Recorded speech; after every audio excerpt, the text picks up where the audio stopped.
customs of Yom They're doing it in the bar mitzvah, imagine. Austin in Texas. That was actually the first time. Was flown in 1997.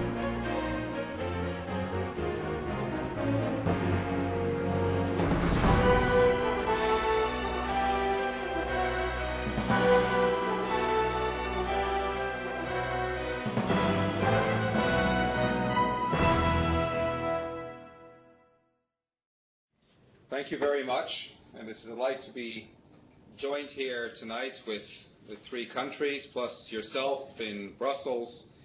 And let's, with the little bit of time that's allowed to us, get straight into it by beginning with the fact that it is often the case people don't like to be lectured or spoken to about relationships. We know all the answers. We've been there, we've done that. And notwithstanding the recipe for a happy life that we all claim to have, and the solutions which we claim is at our fingertips, the reality is that, at least according to statistics, 54% of new marriages are going to end in divorce over the next 5 years. 54%. So let's consider the following. The question is asked, is there anything more beautiful in life than a boy and girl clasping clean hands and pure hearts in the path of marriage? Can there be anything more beautiful than young love? And we're going to attempt to answer this question. In the first instance, there is a categorical absurdity when you think about it, when man and woman bond to become one. Because when God created the first man and woman, he created them as one being. The Torah tells us, and God created man in his image, male and female, he created them. It was one singular being with both male and female characteristics. But then, God separated the two. He created two diverse beings. The characteristics were divided between two mutually independent entities. He is no longer she, and she is no longer he. By way of analogy, a language instructor was explaining to her class that in French, nouns, unlike their English counterparts, are grammatically designated as masculine or feminine. So house in French is la maison. Pencil in French is le crayon. One student asked, well, what about a computer? Is a computer masculine or feminine? La or le? So the teacher divided the class between the men and the women to come back with their answers. After half an hour, the men's group came back and they decided a computer is definitely feminine. La, computer. Why? Because, number one, no one but their creator understands their internal logic. Number two, the language they use to communicate to other computers is incomprehensible to everyone else. Number three, even the smallest mistakes are stored in long-term memory for possible later retrieval. And number four, as soon as you make a commitment to one, you find yourself spending half your pay package on accessories for it. The women's group, however, came back and decided that computers should be masculine, like computer.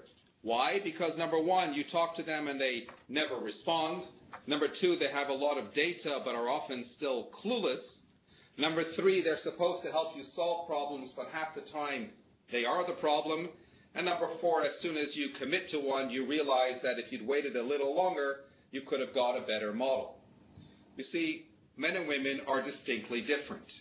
And all of life is a pursuit and a process of bringing our lives back to that utopian state where we can merge to become one again. How? How do two diverse people hope to unite to become a single unit?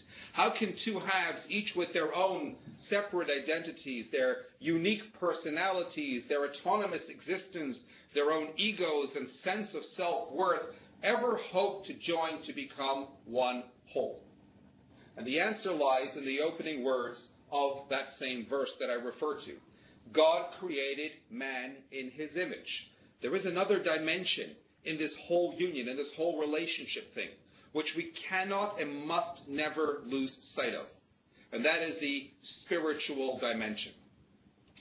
If anyone ever was present at a chuppah, or when we stood under a chuppah, you hear the rabbi or the chazan reciting the special Sheva Brachot, the 7 marital blessings, which sanctifies the union. And these blessings, they follow in a proper and specific order. First, we talk about God as creator of everything. Then we offer thanks for his having created mankind. And then we make reference to the fact that he created man in his image. Then we wish fruitfulness, happiness, and everlasting joy. Asher yatzar et ha'adam b'tzalmo. He created man in his image. V'hitkin lo binyan adei ad, and formed from him the eternal structure. In that third blessing, the eternal structure, in the first instance, refers to the wife. She's going to have children and thereby secure future generations. But the words binyan adei ad, literally everlasting home, are linked with the fact that he created man in his image, the first part of the bracha. In other words, the structure remains.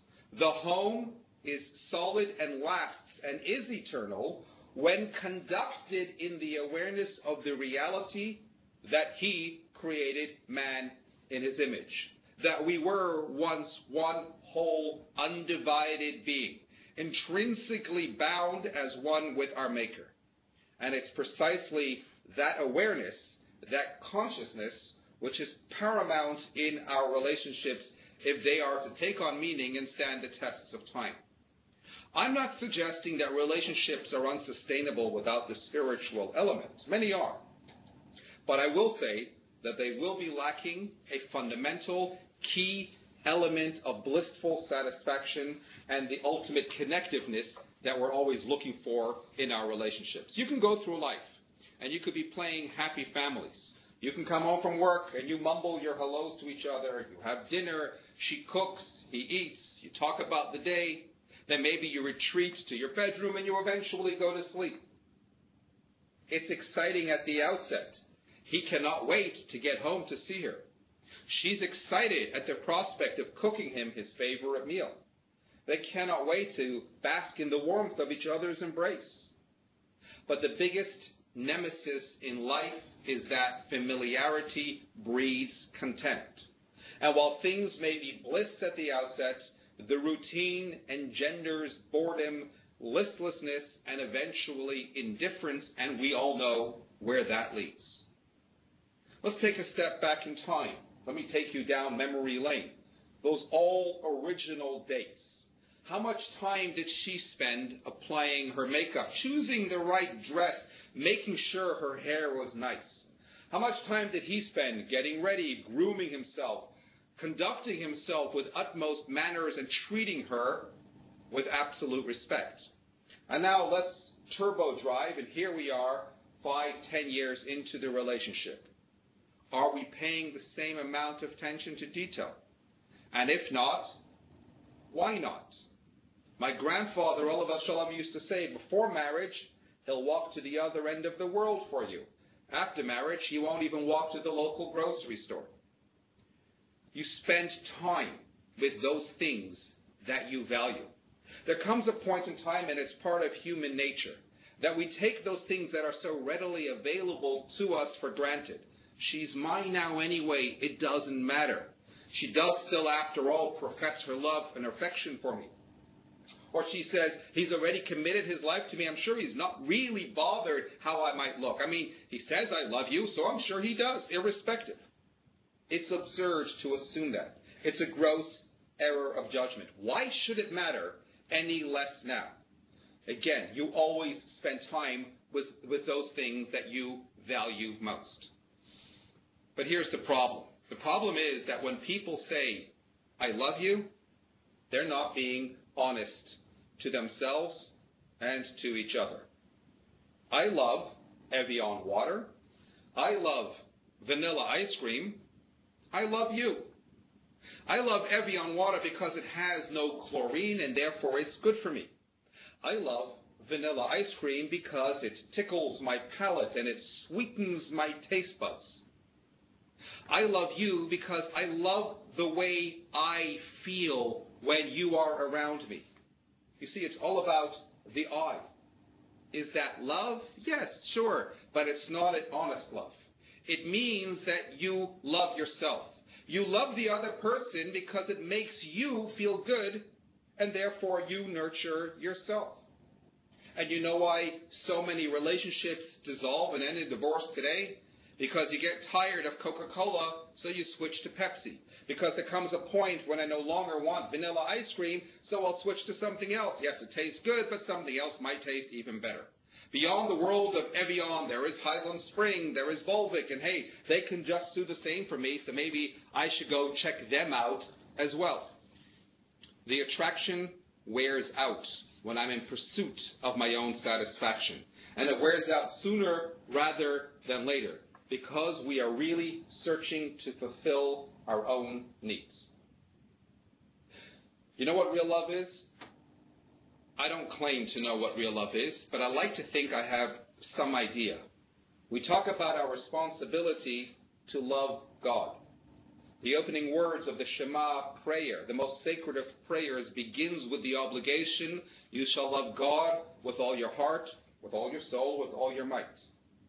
But we can't see God, we can't feel God, we cannot hug God, so how do you love the intangible? How do you love God? The answer is that you reach beyond the superficial. You reach beyond the aesthetic and you touch the essence. I don't love God because of the way I feel when I'm around him. I love God simply because my soul feels a deep, compelling connectiveness and attraction towards him. Many people who want God to suit their own needs don't work on themselves spiritually. We want the Spirit to inhabit us without the work that is involved, and quite frankly, that gets us nowhere. The basis of oneness with God is to aspire to a higher spiritual connection. It's a very lofty level to aspire to, but it's that same level of love that we're supposed to be aspiring to in our relationships.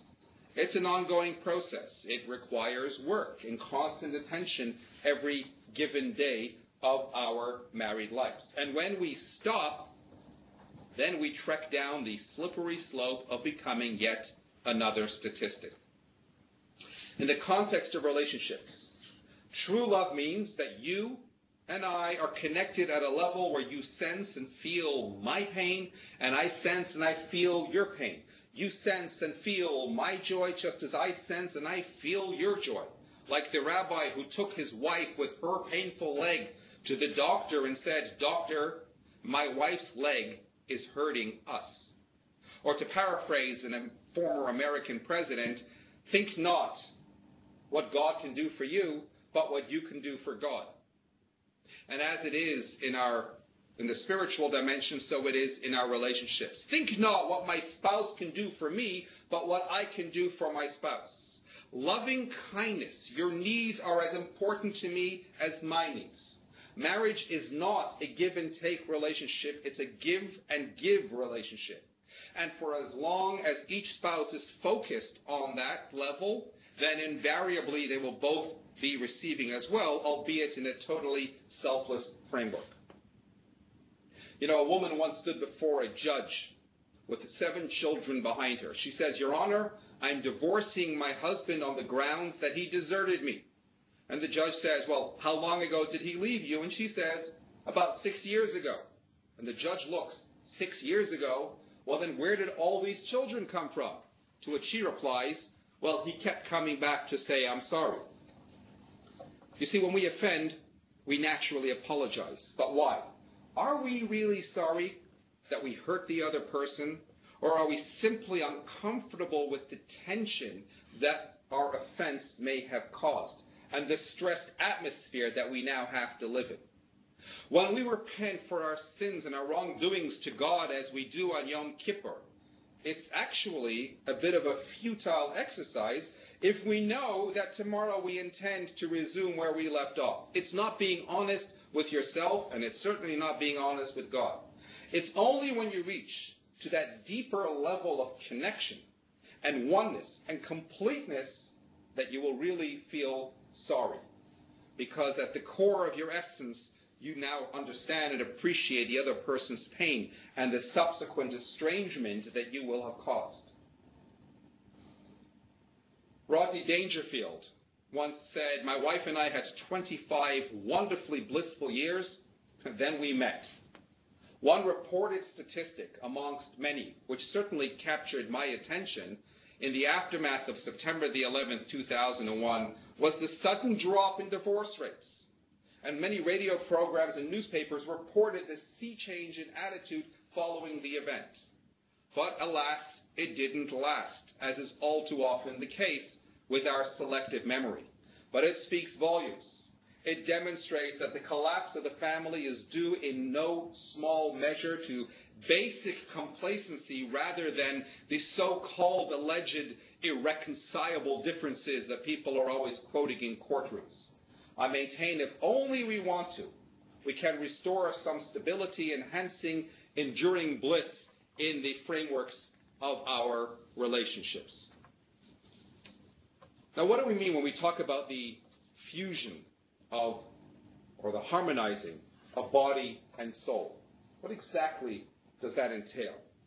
Well, quite frankly, and to be perfectly blunt, nowhere does that actually come into play more so than in intimacy, in human sexuality, because the act in itself actually possesses a physical and a spiritual dimension. The body is the union of the two bodies. The soul is the union with godliness, accompanied by the deepest spiritual pleasures. The problem is that society's standards of intimacy and sexuality have changed greatly. We're in a new society. We are bombarded by sexual imagery and thought. Boundaries have been completely blurred. And the fact is that intimacy is never neutral. It's amongst the most potent forces in life that can either lift us to the greatest spiritual heights of commitment or lower us into the depths of demoralization. And that's why when intimacy, when sexuality's spiritual nature is removed, it can become an irrational obsession that consumes the individual. Where we as human beings differ from animal is that we are not in the first instance anything other than rational beings. When the Torah describes the first intimate relationship between a man and a woman, it actually says, and v'adam, man, knew Chava. And that's by no mere coincidence. The human intellect is the manifestation of the soul. And that's what every intimate experience is supposed to be about. If we pursue intimacy as a physical drive, it becomes another bodily craving. It becomes base hedonism. It becomes little more than a biological function, like animals. And it's only through the power of intellect, through knowing and understanding the soul of human sexuality, that generates a healthy intimacy. And that's how we uncover the root of its power and passion. The problem is that for the overwhelming majority of civilization, it becomes a gratification of lust. It becomes a yearning, a desire. And if you think for a second that that is not somehow linked with the reality of such escalating divorce rates spiraling out of control, then you're making a big mistake. When man and woman are in a blessed relationship, engaged in the most intimate act, Judaism considers that the highest state achievable physically in this world. In other words, if you say to me, what is holier, to stand at the Western Wall in Jerusalem on a Friday night, or the bedroom of a Jewish couple in a blessed relationship, the latter is a holier state. It's the only experience in human life where we come literally face to face with God. It's the only experience in life that enables us to become truly godlike, in that it, and only it, empowers a husband and wife to create. But how do you get to that state? How does one aspire to that level of perfect intimacy? For that, you need to aspire to the perfect relationship, because they are contingent upon one another. And how do we have the perfect relationship? Well, the answer is you're not going to find it in the physical gateway. You only find it through the spiritual gateway. If you attempt to find it in the physical, you're always going to go and search for it. Because the further you search, the more elusive the goal becomes. Within the context of our pagan materialistic society, we strive for everything through the physical. Why do so many people explore so many relationships and still remain unfulfilled? Because sex ruins relationships. The key to healthy intimacy, says Judaism, is to stop the vicious cycle of untamed intimacy, because the more you feed it, the hungrier it gets. Discipline, subtlety, is what directs these into a healthy experience. When I was a child, and all of you could relate to this, whenever you received a toy, a model of some sort, with instructions to go ahead and build it, numbers 1 till 10, you didn't want to go and read through all of it. You wanted to be able to quickly jump to number 10, because that's where you wanted to be at. And that's the way it is with people in relationships. They want to go to 10, but they don't want to invest in the relationship. And that generates frustration and burnout and the eventual collapse of the union. There has to be a framework within the marriage where other dimensions can be developed. Imagine if there was a time when you couldn't have intimacy. You couldn't express your love on the physical level for whatever reason. Are you going to pack in your marriage? Are you going to throw it all away? Are you going to seek gratification elsewhere? At best, that would make you a child, an immature baby who's throwing a tantrum because they don't get their way. But we're not babies, and we're certainly not animals. We are mature adults who are committed to a relationship, and therefore we explore other levels of this relationship. We talk, we study, we explore the spiritual dynamic. When not fusing the bodies, we could fuse the mind and the soul.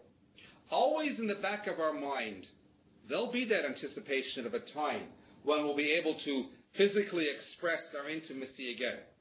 And when we do so, it becomes a wholesome and ever so much more meaningful experience. And this is where the beautiful dimension of the mikvah and the laws of family purity come into play. Time is not going to allow for us now to elaborate too much at this point, but suffice it to say that what leading therapists once regarded as the single most outmoded, archaic idea within Judaism, they now regard it as the single greatest innovation in the way that it actually sustains relationships. I can only urge you to go out there, to explore the details with your rabbi. I promise you it'll help you discover a whole new bliss in your union. I know we're going to allow for time for some questions as well, but before I actually conclude, I want to make specific reference to what I also included in the particular title initially, and that is what you might call the 10 Commandments of a relationship. The first is, I am the Lord your God who took you out from Egypt, out of the houses of bondage. We all know that as the first of the 10 Commandments. I've met with people who are still, after 15 years of marriage, still not sure that they are with the right person. They wonder, would I make the same choice if I can do it again? Maybe I would have been happier with somebody else. Did we both become different people? Have we gone in different directions? Focusing on the uncertainty can destroy the relationship. The fact is, yes, I am your spouse. There is no other. That's the point of the first commandment. A mistake people sometimes make is that they wait till they become more settled, more focused, more determined in their life direction before they choose to commit. I say that's a mistake because when you are that much older, that means that you're also more inflexible. It means that you're more set in your ways. It means that you are less likely to properly consider another person's wants and desires and want to pursue your own particular needs. Yes, I am the Lord your God. He is the right person. She is the right one. And yes, you do change as you mature, but so long as you keep each other involved in the changes and the growth, it can only make you more interesting to one another. Don't have any other gods before me is the second command. It's tempting at times to look elsewhere, to make comparisons to see if your partner measures up to somebody else. Focus on the good and the uniqueness in your partner. Concentrate on those things that really matter. The grass can sometimes be greener on the other side, but when you concentrate positively on the good, then that is what becomes strengthened. When you show appreciation for his or her special qualities, that's where your attention should be. Comparing always leads to trouble. This is your spouse. There is no other. Don't take my name in vain is the third command. It's easy to talk frivolously about your partner. It's easy to put them down. It's easy to sometimes make jokes at their expense. Above all else, it's easy to sometimes stop to consider their feelings. Don't take their name in vain. Preserve your relationship. Respect the other person. The next command, remember the Shabbat to keep it holy. You know, there are 3 dimensions to consider in this law. Life, in the first instance, is all about creating memories. Remember the Shabbat. Memories for yourself, memories for your offspring. I want you to think about this. When you are angry with each other, when you say bad things to one another, you create bad memories. And even if everything suddenly becomes so blissful along the way, somehow, somewhere, when there is friction, those bad memories have a way of always creeping up. Create good memories, precious moments, happy times that will always conjure up warm feelings, especially if you like, on those coldest of nights. Shabbos, of course, is also very much the time when we look to reinforce our relationship with God, a time when we look to spend with God, He who is most important in our lives. It's what you might call spiritual respite, rather than just another day, another dollar. And here again, make time for your relationships. Never ever let life get too busy. I know of a rabbi who received a message from his wife when he came home one evening that one of his biggest supporters is going to be meeting him in a hotel in 2 nights' time at this and this time. So the rabbi made all the arrangements, turned up at the hotel that night at that time, and guess who stood there? His wife. She smiled to him and she said, "I am your biggest supporter." Realize who in life really is your biggest supporter. And of course, there is the fact that the relationship, like we said, has to be kept holy, as we learned from Shabbat, as outlined in greater detail before. Honor your parents. Well, it's simple. Have respect for the other. Don't ridicule what is important to them, even if you don't appreciate its deeper significance. Listen to our parents, we have to do, even if we don't understand, even if it makes no sense to us. Similarly, we need to ensure to respect our spouse's wishes, even if they make no sense. Don't kill, plain and simply, don't kill off the other person's self-confidence. Make sure to compliment always when you have to. Ensure to avoid criticism as much as possible. When you criticize, you break down the other person's personality, you break down the other person's self-confidence. Living in a critical, hostile environment is a killer. Living in an environment of compliment, of love, of acceptance and support builds up a person and sets the stage for a harmonious home. Don't commit adultery. Well, all that's really saying is be honest. And while we think that to be obvious, the hard fact is that there are times maybe when we are inclined not to be honest, maybe even to lie, and that eventually comes out. Trust, honesty is a single most vital component in a relationship. Don't steal. That's the principle of giving credit where credit is due. If you take the credit where it should really be given to someone else, that's stealing.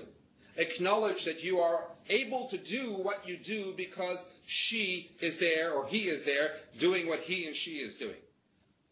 If I'm out giving a lecture, I have to thank my wife because she's at home looking after the kids.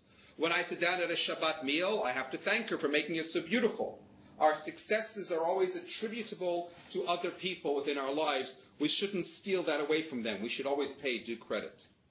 Don't bear false witness. Well, here's a little secret. Most of the world's population was not born with prophecy. If something is bothering you, say so. Don't let it simmer and leave him or her to figure it out. If he comes home in a really bad mood and she says, "What's wrong?" he says, "Nothing." They're driving home from a dinner party. She's terribly quiet. He asks, "What's wrong?" She says, "Nothing." Every time you keep something inside of you and you don't say what's bothering you, you add another layer of bricks to the wall of your own making. Maybe at first it's a little wall and you could step over, but after a while you might need a step ladder. And as more time passes, more layers have been added, and that wall of communication suddenly becomes a serious barrier, almost impossible to get over. And finally, do not covet. Don't be jealous. It's easy to become sometimes resentful of one another. Maybe we're jealous that they're out there right now with friends while we're having to look after the kids, or I have to be at work while she's out having a good time, or whatever the case may be. allow for personal time, enable flexibility for the other person. It's about balance. It's about figuring out what each person needs within the framework of the relationship. And with that in mind, I want to conclude with the following anecdote. The couple, after 10 years of marriage, decided that the only thing to do was to get divorced so that each can go on to another spouse and perhaps thereby have children, because they had been childless all this time. So they went and they consulted with Rabbi Shimon Bar Yochai, and he suggested to them, fine, I'll write out the get, the bill of divorce, but on one condition. First, I want you to make a big party. You made a party when you got married.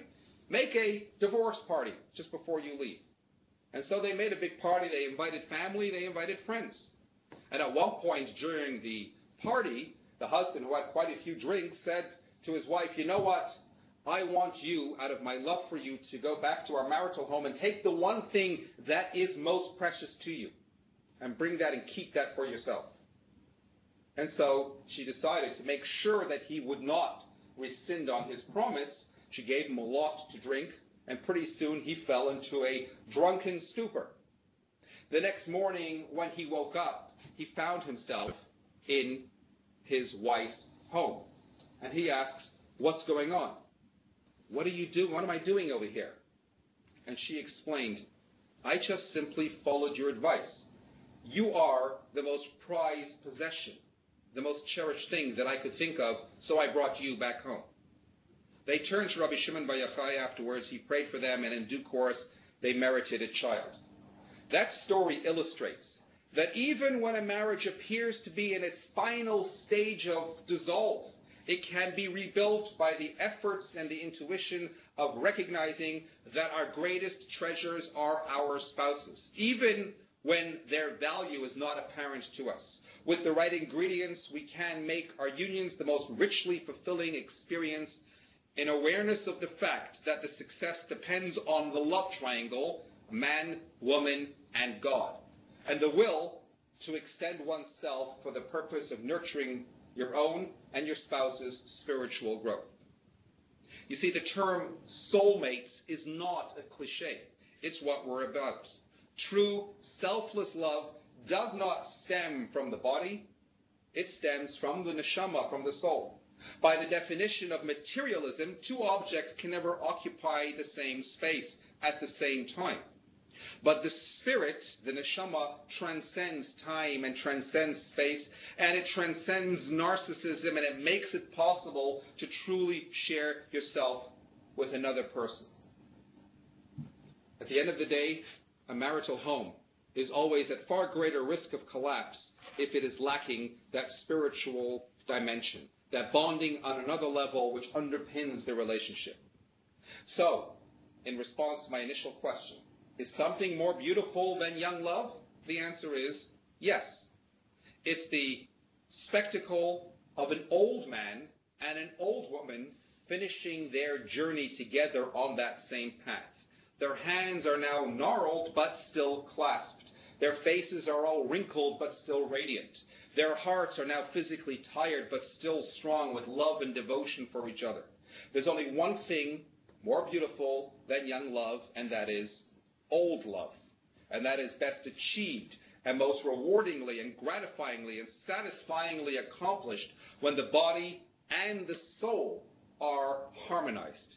Each one of us can strive to work to harmonize our bodies and our souls so that we can connect to the original godliness with which we were created, to return to that original state of being B'Tselem Elokim in that godly image, thereby finding true joy and everlasting fulfillment in our lives, in our relationships, and in our world.